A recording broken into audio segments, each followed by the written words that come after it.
Sudarshan live 4 लबी आपको स्वागत करुच्ची मु प्रेम कुमार। नजर पकेबा आज हेडलाइंस उपरे। पॉइंट 1 भारत और चीन सीमा स्थिति समीक्षा कले एनएसए अजित डोभाल। पॉइंट 2 राजीव कुमार हेले देशर नूतन निर्वाचन कमिशनर।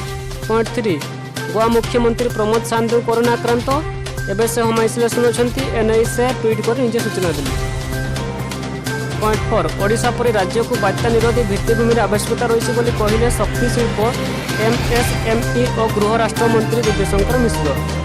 पॉइंट 5 देश में गत मसरे 86,449 कोटी टंकार जीएसटी आदाय होती।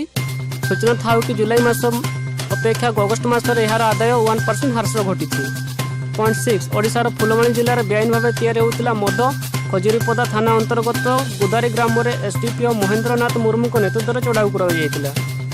पॉइंट 7 ओडिशार पारादीप पर आईओसीएल 1268 कोटी टंका निवेश करिवो। मिडल ककर यूनिट पर यह अर्थ निवेश हो। पॉइंट 8 जलेश्वर निलंबित आईएसी धनेश्वर साहू को कोटी ऊर्ध्व संपत्ति ठाब होती। पूर्व ड्रग्स माफिया लिंक निलंबित होती धनेश्वर। यहीपरि गुरुत्वपूर्ण वीडियो देखा और शुणा चैनल को लाइक करूँ, सब्सक्राइब करूँ और आमर फेसबुक पेज को फॉलो करूँ।